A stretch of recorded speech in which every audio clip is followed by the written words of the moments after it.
रामकृष्ण हरी। आज देवशयनी आकाशी आषाढी एकादशी। या आषाढी एकादशीला लाखोच्या संख्येनं महाराष्ट्र, कर्नाटक, आंध्र प्रदेश या ठिकाणाहून पंढरपूरला पायी यात्रा निघते। प्रारंभी ज्ञानदेव माऊलींच्या आणि कुटुंबांच्या अनुक्रमे आळंदी आणि देहू या गावामध्ये पोहोचते आणि त्या ठिकाणाहून ही वारी पंढरपूरला जाते। असं काय आहे त्या पंढरपूरला की ज्या ठिकाणी लाखोच्या संख्येनं आषाढी आणि कार्तिकी एकादशीला वारकरी जमतात? हे आपल्याला प्रश्न नेहमी पडतो, पण विठ्ठलाला मात्र आनंदाची ही भरती आली असते। माझे संत मला भेटायला येणार, माझे वारकरी मला भेटायला येणार, म्हणून तो आनंदात असतो। आणि वारकरी सुद्धा आपल्या परमपूज्य पांडुरंगाचं दर्शन आपल्याला होणार आहे, एकमेकांची गळाभेट संतांची आपल्याला होणार आहे, म्हणून तेही आनंदित असतात। असा एकंदरीत हा आनंद सोहळा आहे। याच आशयाची एक रचना मी आपल्या समोर ठेवणार आहे। शीर्षक आहे करी आनंदाची वारी। 28 युग झाली कसा शीन आला नाही, 28 युग झाली कसा शीन आला नाही, उभा राहून देवा तू वैतागून गेला नाही। नाही सोबती रखुमाई नाही सखा पुंडलिक, नाही सोबती रखुमाई नाही सखा पुंडलिक, कधी दृष्ट काढायला नाही मुक्ताई लाडिक। असा एकटक उभा वाट कोणाची पाहतो, असा एकटक उभा वाट कोणाची पाहतो, येत नाही सावता त्यो इथं मळ्यात राहतो।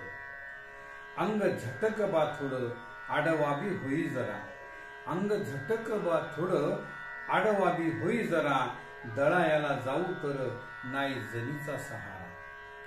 तुका गेला वैकुंठाला नाही भंडाऱ्यात थारा, तुका गेला वैकुंठाला नाही भंडाऱ्यात थारा, हाड तुझं नाव घेती चोखा गेला देवघरा, हाड तुझं नाव घेती चोखा गेला देवघरा। नामांकित नामा कुठं नाही दिसला गाभारी, नामांकित नामा कुठं नाही दिसला गाभारी, सोनाराचा नरहरी गेला मागाया उधारी, सोनाराचा नरहरी गेला मागाया उधारी, गोरा गारा कालवत देई मडक्या आकार, गोरा गारा कालवत देई मडक्या आकार, तूच रांजणे भरली एकनाथ दे चुकार। लाडका तो ज्ञाना तुझा कुठं दिसतच नाही, लाडका तो ज्ञाना तुझा कुठं दिसतच नाही, तुझ्या भक्तीच्या जाळ्यात कोणी फसतच नाही, तुझ्या भक्तीच्या जाळ्यात कोणी फसतच नाही। शेला बाजूला करून देव गालात हसला, शेला बाजूला करून देव गालात हसला, मवा नकार ऐकून देव हळूच बोलला, मवा नकार ऐकून देव हळूच बोलला। नको काळजी करूस माझ्या एकलेपणाची, नको काळजी करूस माझ्या एकलेपणाची, वाट बघतच नाही अलीकडे मी कोणाची। माझ्या प्रेमात भिजले सारे भक्त हृदयात, माझ्या प्रेमात भिजले सारे भक्त हृदयात, आम्ही खेळत होतो तू हरतो मी हमाम्यात, आम्ही खेळत होतो तू हरतो मी हमाम्यात। येते आषाढी कार्तिकी देह झिजवत येते, येते आषाढी कार्तिकी देह झिजवत येती, गेली 28 युग माझे जीव लग होती, तुझे संसारी बहाणे कधी संपतच नाही, तुझे संसारी बहाणे कधी संपतच नाही, मजबुरी दाखवत गळा काढतच राही, सोड काळजी फुकाची सुखावत येई दारी, सोड काळजी फुकाची सुखावत येई दारी, सारे विकार सोडून करी आनंदाची वारी, सारे विकार सोडून करी आनंदाची वारी, सारे विकार सोडून करी आनंदाची वारी। आता आपण पाहतो की शेतकऱ्याचं नेमकंच त्याच्या काळ्या माईमध्ये बीज रोपण झालेलं असतं आणि हे बीज रोपण झाल्यानंतर जेव्हा तो वारीला निघतो तेव्हा त्याच्या मागे तर किती कामं असतात. त्या धनाचं राखण असतं, धनामध्ये झालेलं तणकट काढायचं असतं, पण तो सगळ्या गोष्टी सोडून देतो आणि पांडुरंगाकडे प्रयाण करतो, पायी चालत जातो. कितीतरी असे भक्ताचे उदाहरणे आपल्याला देता येतात की जे सगळं सोडून फक्त भगवंताचं चिंतन करतात. फार पुरातन काळामध्ये सुद्धा अनंत असे देवाचे भक्त होऊन गेलेले आहेत. आपल्या परभणी जिल्ह्यातली जनाबाई जी की गंगाखेडची आहे, ही गंगाखेडची जनाबाई आई वडिलांसहित एकदा पंढरपूरला गेली आणि आई वडील म्हातारे झालेले होते. आई वडिलांना त्या मुलीची काळजी होती. मुलगी नेमकीच 10-12 वर्षाची झालेली होती आणि तिचं काय होणार आता पुढे. आपण तर आता आपलं दुखत राहतं, आपण आता इथं लवकरच आपला प्राण जर गेला तर या मुलीचं कोण काय करणार, या दृष्टीनं ती विचार करत होते. इतक्यामध्ये त्यांनी काय केलं की गाभाऱ्यामध्ये गेले. गाभाऱ्यामध्ये जाऊन देवाला हात जोडले, देवाला सांगितलं की ही जी जना आहे आमची, ती तुझ्या चरणी आम्ही वाहतो आणि आता आमचं काही खरं नाही, हे पांडुरंगा आईचा सांभाळ तूच कर, असं म्हणून ते मंदिराच्या बाहेर आले आणि गतप्राण झाले दोघेजण. का गतप्राण झाले तर त्यांचं आधीच प्रचंड त्यांना रोगराई झालेली होती आणि म्हणून ते वारले त्याच ठिकाणी. इतक्यामध्ये ती जनाबाई रडायला लागली मोठमोठ्यानं, माझ्या आई वडील आता इथं राहिले नाही. मग नामदेव त्या ठिकाणी आले. नामदेव हे विठ्ठलाचे निस्सिम भक्त आणि ह्या नामदेवांनी त्या जनाबाईला आपल्या घरी नेलं आणि तिला सहारा दिला. पुढे जनाबाई नामदेवाच्या घरी राहू लागली दासी म्हणून आणि ती नामदेव जसे अभंग करतात तसे ते भक्तीमध्ये तल्लीन होतात. त्या पद्धतीने ती सुद्धा पांडुरंगाच्या घरी, पांडुरंगाच्या चित्तामध्ये एकरूप झाली आणि तिची भक्ती एवढी आगाध वाढली. आणि त्या भक्तीचा एक दाखला म्हणून आपल्याला एक कविता बघायची आहे की आपल्याला माहिती आहे की जनाबाई रात्रीच्या वेळेस दळायची, दळण दळायची, दिवसभर कष्ट करून भांडे घासून धुणं धुवून या सगळ्या गोष्टीतून तिला रात्री जेवण थोडं झालं की डुलकी यायची. मात्र उद्याच्या पिठाची तिला काळजी असायची. हे पीठ मरता मरता ती झोपी जायची आणि त्याच बाबतीमधली ही कविता आपल्यासमोर मी ठेवतो. कवितेचं शीर्षक आहे जनीचं वाकळ. जनीचं वाकळ. राती दळता दळता झोप लागे जनाईला, राती दळता दळता झोप लागे जनाईला, नाही पीठ भाकरीला याची फिकीर विठ्ठला, नाही पीठ भाकरीला याची फिकीर विठ्ठला, विठ्ठलाने धोतराच्या मिऱ्या घातल्या निघता, विठ्ठलाने धोतराच्या मिऱ्या घातल्या निघता, रुखाबाई म्हणे देवा कुठं जाता न बोलता, विठ्ठला रुखाबाई म्हणे देवा कुठं जाता न बोलता, जना भक्त माझी तिला झोप लागली दळता, जना भक्त माझी तिला झोप लागली दळता, जरा दळण दळतो जनाईला न कळता, जरा दळण दळतो जनाईला न कळता, गेले लगोलग घरी जना कष्टानं थकली, गेलो लगोलग घरी जना कष्टानं थकली, जात्या मंदी घास भरी वरी पाळू ती हाकारी, जात्या मंदी घास भरी वरी पाळू ती हाकारी, नाही चेवा आला तिला गेला देव घामेजून, नाही चेवा आला तिला गेला देव घामेजून, खुटी चंद्रहार ठेवी शेला खांद्याचा काढून, खुटी चंद्रहार ठेवी शेला खांद्याचा काढून, ढिग पिठाचा लागला दळणाचे काम झाले, ढिग पिठाचा लागला दळणाचे काम झाले, जनाईने पेंगताना जड डोळे उघडले, जनाईने पेंगताना जड डोळे उघडले, घाई घाई वाकळीला देव खांद्यावर गेले. त्या जनाबाईचं वाकळ त्यांनी खांद्यावर घेतलं आणि स्वतःचा चंद्रहार आणि शेला तिथं खुंटीला तसंच राहिला. घाई घाई वाकळीला देव खांद्यावर घेई, शेला हार खुटीवर तसा तवा इसरून राही, आले पूजेला बडवे पाही हार चोरी गेला. दुसऱ्या दिवशी पूजेला बडवे आले पंढरपूरला आणि त्यांनी पाहिलं की आले पूजेला बडवे पाही हार चोरी गेला, केली घराची झडती चोर पंढरीत आला, जनाईच्या घरामंदी निघे शेला चंद्रहार. कारण जनाईचं वाकळ देवाच्या खांद्यावर होतं म्हणून ती पकडल्या गेली. जनाईच्या घरामंदी निघे शेला चंद्रहार, वाकळीची खून पटे म्हणे चोरटी ही नार. आणि एवढं मोठं दूषण आल्यानंतर ती रडायला लागली आणि म्हणायला लागली, नाही नाही मी चोरटी, थोडं तरी ठेवा भान. नाही नाही मी चोरटी, थोडं तरी ठेवा भान. हार कशाला चोरूबा, खाते इट्टलाची आण. हार कशाला चोरूबा, खाते इट्टलाची आण. चंद्रभागेच्या तीराला सुळ फासाचा चढला.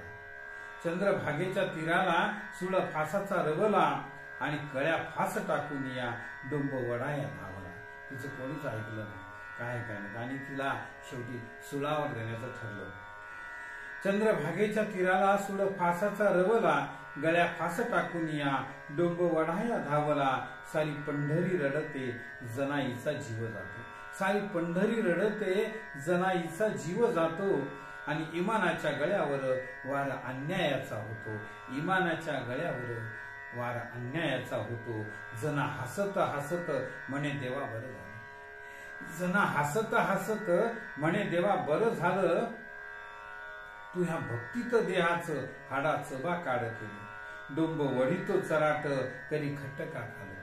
डोंब वढीतो चराट, करी खटका खालती. सुळ होई पाणी पाणी, गोट घडली भलती. सुळ होई पाणी पाणी, गोट घडली भलती. भोळ्या भाबड्या जणीचा सारा बोलबाला झाला. भोळ्या भाबड्या जणीचा सारा बोलबाला झाला. जनाईच्या भक्तीसाठी तारायाला देव आला. जनाईच्या भक्तीसाठी देव तारायाला आला.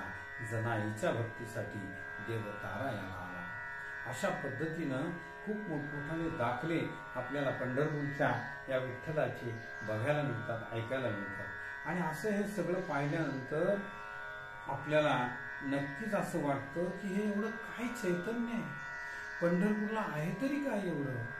लोकांना, विश्वातल्या लोकांना सुद्धा आश्चर्य वाटतं की एका मूर्तीसाठी, एका काळ्या पाषाणाच्या मूर्तीसाठी लाखोचा जनसमुदाय तिथे जमतो आणि रामकृष्ण हरी रामकृष्ण हरी म्हणून. बरं, इतकं करून भगवंताची भेट होते का?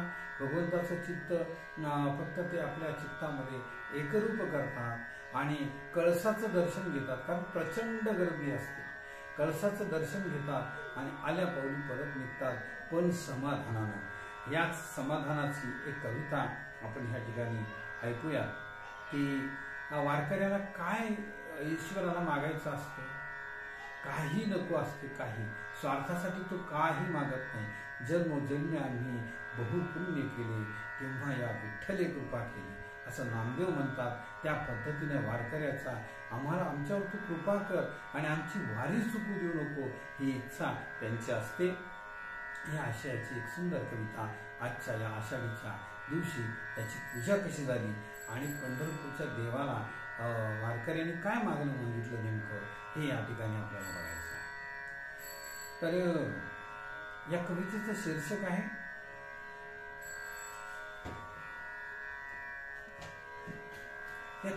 शीर्षक आहे कुडी पायाशी पडावी. कुडी पायाशी पडावी.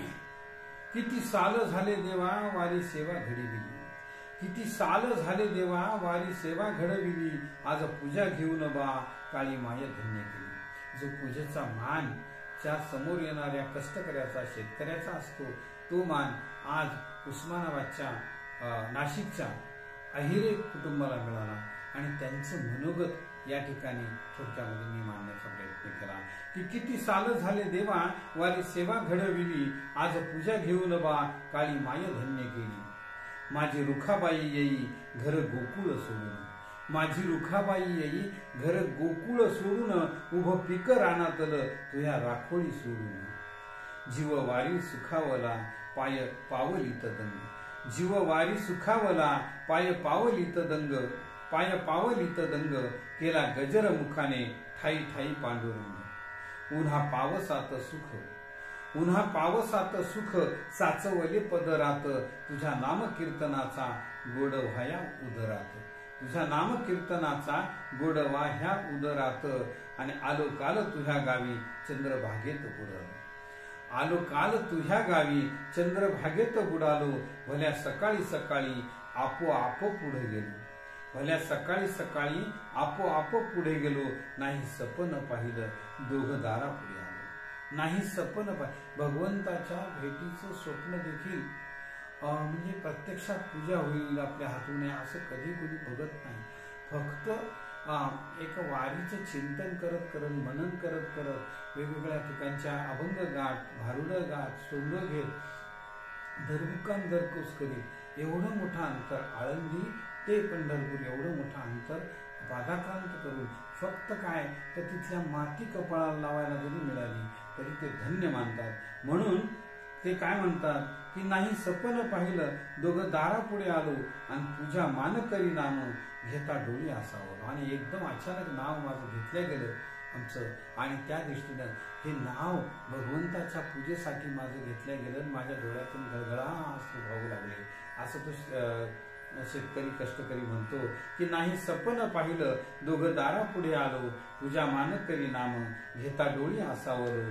तुझ्या स्पर्श हरखलो अंगी चैतन्य प्रगटे. तुझ्या स्पर्शे हरखलो अंगी चैतन्य प्रगटे. पुरा संसार थाटला असे सुख नाही कोठे. पुरा संसार थाटला असे सुख नाही कोठे. घडो तुझी वारी देवा अखंडित पाय चालू. एवढंच मागायचं फक्त, बाकी का आहे नाही. घडो तुझी वारी देवा अखंडित पाय चालू. सगुणाच्या चैतन्यात सुगंधात सुखावलो. घडो आबाद आबाद सरे सुखात नाहू दे. काय मागायचं पांडुरंगाला तर घडो आबाद आबाद सरे सुखात नाहू दे. तुझ्या भक्तीत माखून सुख वारीत येऊ दे. तुझ्या भक्तीत माखून सुख वारीत येऊ दे.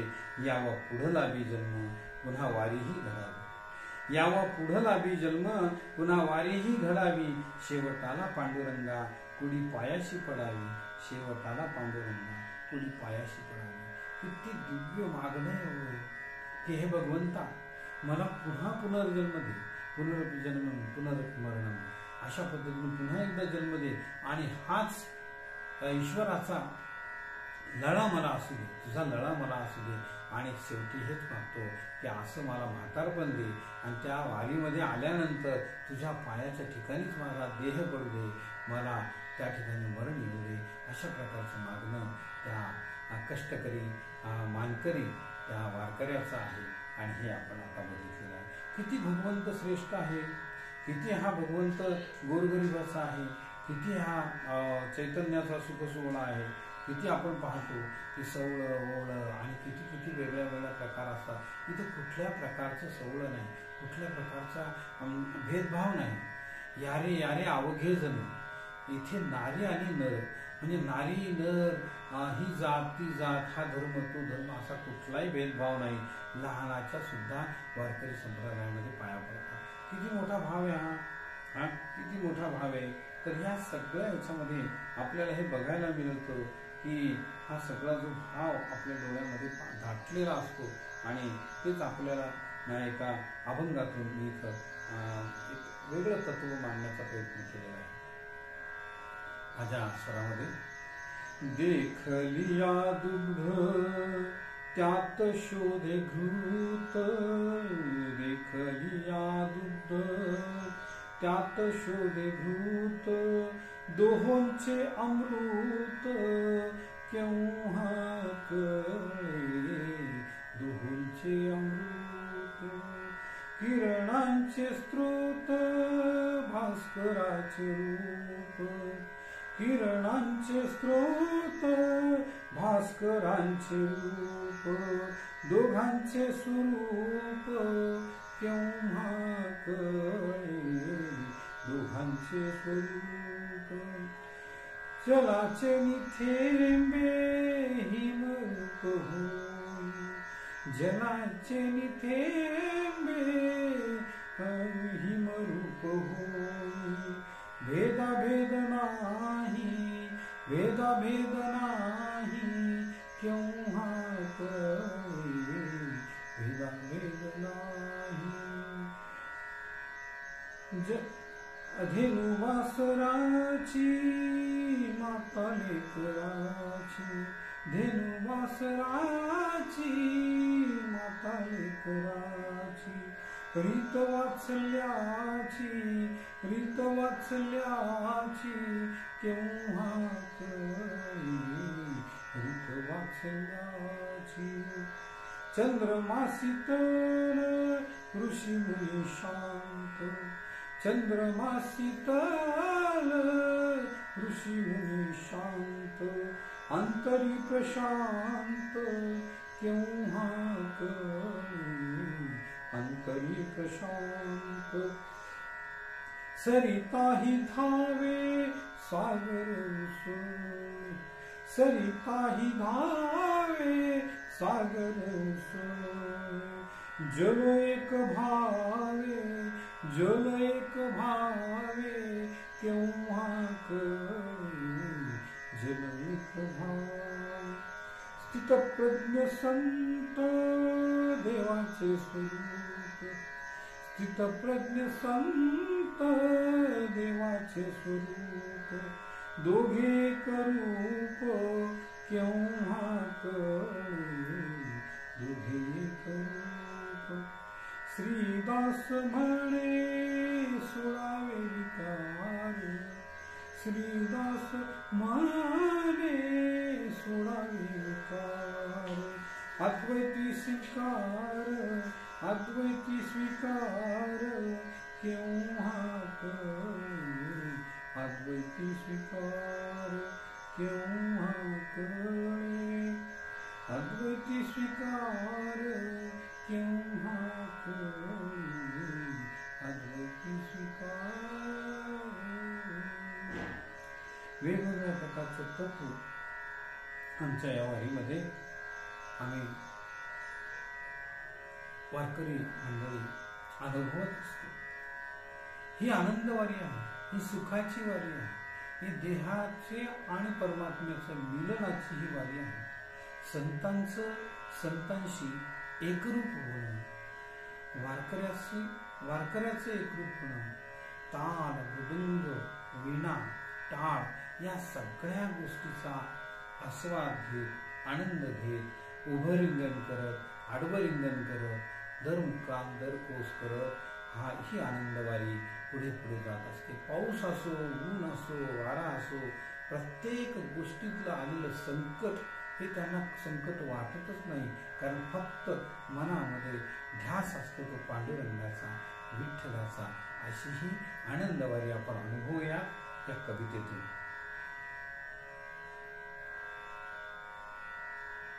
संतांच्या या मेळ्यामधली आनंदवारी, संतांच्या या मेळ्यामधली आनंदवारी, मला उभारी देते नेते विठ्ठलदारी, मला उभारी देते नेते विठ्ठलदारी, ताला मधला ठेका मजला तृप्ती देतो, ताला मधला ठेका मजला तृप्ती देतो, मृदंग बोला वरती आत्मा असा थिरकतो, मृदंग बोला वरती आत्मा असा थिरकतो, रामकृष्ण उच्चारण होता हरिबिंबतो, रामकृष्ण उच्चारण होता हरिबिंबतो, भावभक्तीच्या आनंद डोही मनी डुंबतो, भावभक्तीच्या आनंद डोही मणी डुंबतो, भारुड सोंगे वारकऱ्यांचे जीवन दर्शन, भारुड सोंगे वारकऱ्यांचे जीवन दर्शन, पावली संगे खेळ हमामा हेच आकर्षण, पावली संगे खेळ हमामा हेच आकर्षण, धर्म जातनी नर नारीचे भेद निमाले, धर्म जातीचे नर नारीचे भेद निमाले, सात्विकतानी देवपूजेचे अर्थ कळाले, सात्विकतानी देवपूजेचे अर्थ कळाले, तुका नामा एका ज्ञाना मुक्ताबाई, तुका नामा एका ज्ञाना मुक्ताबाई, दळण दळाया येतो धावत तीच जनाई, दळण दळाया येतो धावत तीच जनाई, सारे ध्यानी आले आणि ध्यान लागले, सारे ध्यानी आले आणि ध्यान लागले, आयुष्य वाया गेले सारे वारीत कळले, आयुष्य वाया गेले सारे वारीत कळले. काय आयुष्य वाया गेलं? कारण आजपर्यंत वारीत आलो नाही ना, म्हणून आयुष्य वाया गेलं. सारे ध्यानी आले आणि ध्यान लागले, आयुष्य वाया गेले सारे वारीत कळले, श्रीदासाच्या शब्दांमधुनी भक्ती स्त्रवते, श्रीदासाच्या शब्दांमधुनी भक्ती स्त्रवते, संसारी ह्या वारी मधले सौख्यच नवते, संसारी ह्या वारीमधले सौख्यच नव्हते. ही अनुभूती आहे, हे एक चिंतन आहे, मनन आहे, वारीची अनुभूती आहे, वारीचा आनंद आहे. आणि आजवर आपण वारीमध्ये का गेलो नाही हा प्रश्न स्वतः विचारल्यानंतर हे जे सुख आहे आतापर्यंत आपण का घेतलं नाही, का अनुभवलं नाही, का आपण संसारातले पाश तोडून वारीमध्ये गेलो नाही, हे मागणं हे आनंद वारीमध्ये वारकरी करतो आहे. आजच्या या शुभ घडीला मी माझं एवढं चिंतन आपल्यासमोर ठेवून, काही काव्य काही चिंतन आपल्यासमोर ठेवून आपली रजा घेतो. राम कृष्ण हरी. पांडुरंग पांडुरंग पांडुरंग.